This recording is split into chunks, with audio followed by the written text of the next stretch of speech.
Pada malam 2 Desember tahun 1984, kota Bhopal di India terlihat seperti malam biasa. Jalanan mulai sepi, lampu rumah menyala redup, dan ribuan keluarga sudah tertidur setelah hari yang panjang. Tidak ada sirena, tidak ada peringatan, tidak ada tanda bahwa dalam beberapa jam, kota ini akan berubah menjadi salah satu lokasi tragedi industri paling mematikan dalam sejarah dunia. Di pinggir kota, sebuah pabrik pestisida milik Union Carbide masih beroperasi. Para pekerja menjalankan tugas rutin seperti biasanya. Mesin berdengung pelan, tangki kimia berdiri diam dalam gelap. Tidak ada kepanikan di ruang kontrol, semua terlihat terkendali. Namun di dalam salah satu tangki penyimpanan, sesuatu mulai berjalan salah. Air secara perlahan masuk ke dalam tangki yang berisi metal isocyanate, gas kimia yang sangat beracun. Reaksi kimia dimulai tanpa diketahui banyak orang. Suhu di dalam tangki meningkat cepat. Tekanan naik, alarm sebenarnya berbunyi, tetapi dianggap gangguan biasa. Beberapa sistem keamanan telah dimatikan untuk menghemat biaya. Tidak ada yang menyangka konsekuensinya. Sekitar tengah malam, tekanan di dalam tangki mencapai titik kritis. Dalam hitungan detik, katup pengaman terbuka, dan awan gas beracun menyembur keluar ke udara malam. Gas itu tidak terlihat jelas, tetapi berat dan bergerak rendah, menyapu permukiman padat di sekitar pabrik, di rumah-rumah sederhana yang berada hanya beberapa kilometer dari pabrik. Orang-orang mulai terbangun karena mata mereka terasa terbakar. Anak-anak batuk hebat. Orang dewasa turinggengga mencari udara bersih. Banyak yang tidak tahu apa yang sedang terjadi. Mereka mengira kebakaran kecil atau asap biasa. Namun gas itu terus menyebar.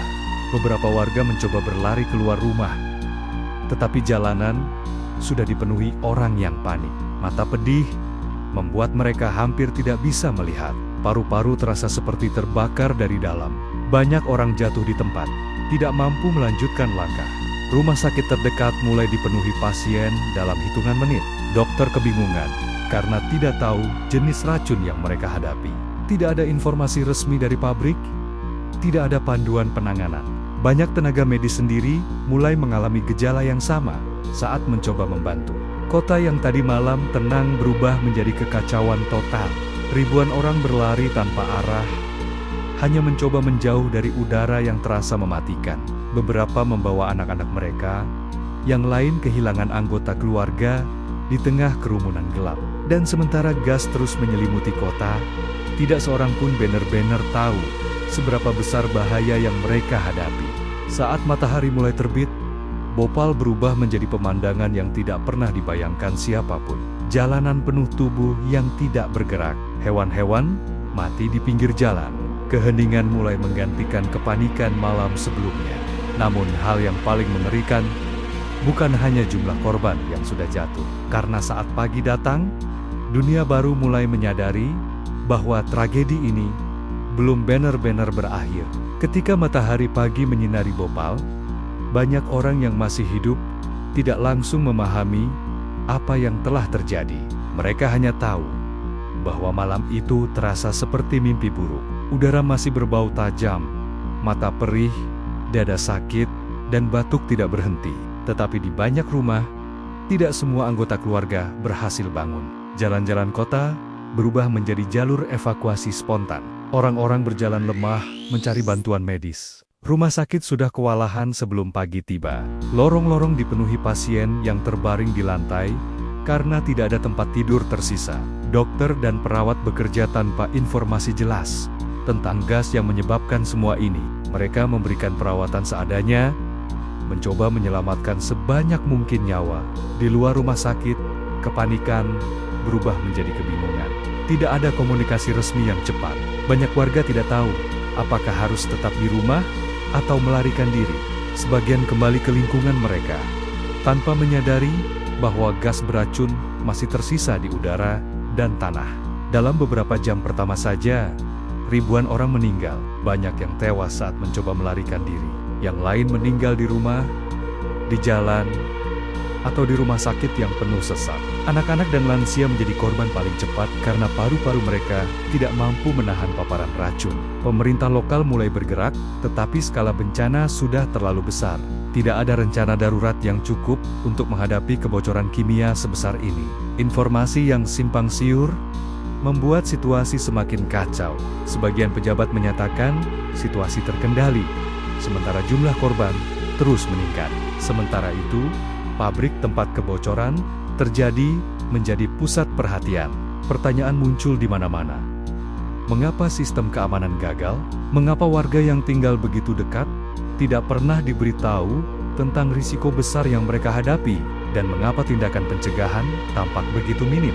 Banyak pekerja pabrik sendiri tidak sepenuhnya memahami bahaya kimia yang mereka tangani setiap hari. Beberapa peralatan keselamatan dilaporkan tidak aktif.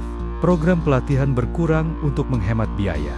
Semua keputusan kecil itu, yang sebelumnya tampak sepele, kini terlihat sebagai rangkaian kesalahan yang membawa bencana. Hari-hari berikutnya tidak menjadi lebih mudah. Mereka yang selamat mulai mengalami efek jangka panjang. Penglihatan terganggu, gangguan pernapasan kronis, dan masalah kesehatan lain muncul secara perlahan. Ribuan keluarga kehilangan pencari nafkah dalam semalam. Anak-anak kehilangan orang tua. Kota hidup dengan luka yang tidak terlihat, tetapi terasa di setiap sudut. Media internasional mulai melaporkan tragedi ini sebagai bencana industri terbesar dalam sejarah modern. Dunia terkejut, namun bagi warga Bhopal, ini bukan berita. Ini adalah kenyataan sehari-hari. Dan ketika perhatian dunia perlahan bergeser ke tempat lain, warga Bhopal menyadari satu hal yang mengerikan. Gas itu mungkin sudah menghilang dari udara, tetapi dampaknya baru saja dimulai. Bulan-bulan setelah kebocoran gas, kehidupan di Bhopal tidak pernah kembali normal. Kota itu tetap berdiri, pasar kembali buka, dan jalanan kembali ramai. Namun, di balik aktivitas tersebut, ribuan orang membawa luka yang tidak terlihat. Batuk kronis, gangguan penglihatan, masalah pernapasan, dan penyakit yang sebelumnya jarang ditemukan, mulai menjadi bagian dari kehidupan sehari-hari. Angka resmi korban terus berubah. Banyak laporan menyebut ribuan orang meninggal dalam beberapa hari pertama. Namun, jumlah sebenarnya diyakini jauh lebih besar. Puluhan ribu lainnya mengalami dampak kesehatan jangka panjang. Rumah sakit tetap penuh, bahkan bertahan-tahan setelah malam tragedi itu. Pertanyaan tentang tanggung jawab mulai mendominasi perbincangan. Warga menuntut jawaban dari perusahaan yang mengoperasikan pabrik tersebut. Mereka ingin tahu, mengapa sistem keselamatan tidak berfungsi, mengapa peringatan tidak diberikan, dan mengapa mereka dibiarkan tinggal begitu dekat dengan fasilitas berisiko tinggi. Proses hukum berlangsung lama dan rumit, seringkali tidak memberikan kejelasan yang diharapkan para korban. Generasi baru lahir di kota itu, dengan membawa dampak yang diyakini terkait paparan kimia. Banyak keluarga hidup dalam ketakutan bahwa tragedi malam itu tidak hanya merenggut nyawa, tetapi juga masa depan mereka. Lingkungan sekitar pabrik tetap menjadi simbol dari bahaya yang belum sepenuhnya hilang. Secara global, tragedi Bhopal mengubah cara dunia memandang keselamatan industri. Standar keamanan diperketat di banyak negara. Regulasi baru dibuat untuk mencegah kejadian serupa. Namun, bagi warga Bhopal, perubahan itu terasa terlambat. Mereka sudah membayar harga yang terlalu mahal. Yang membuat tragedi ini begitu mengerikan, bukan hanya skala korban, tetapi fakta bahwa semuanya terjadi saat orang-orang sedang tidur. Tidak ada perang, tidak ada bencana alam, hanya rangkaian keputusan manusia yang tampaknya kecil, tetapi akhirnya menghasilkan konsekuensi yang menghancurkan. Hingga hari ini, banyak warga masih berjuang untuk mendapatkan kompensasi dan pengakuan penuh atas apa yang mereka alami. Kota itu menjadi pengingat bahwa bahaya terbesar kadang datang bukan dari alam, tetapi dari kelalaian yang tidak terlihat. Bhopal tidak hilang dari peta. Kota itu masih hidup, tetapi bagi banyak orang, malam 2 Desember tahun 1984 tidak pernah benar-benar berakhir. Ia terus hidup dalam napas yang sulit, dalam ingatan keluarga yang hilang, dan dalam pertanyaan yang belum terjawab sepenuhnya.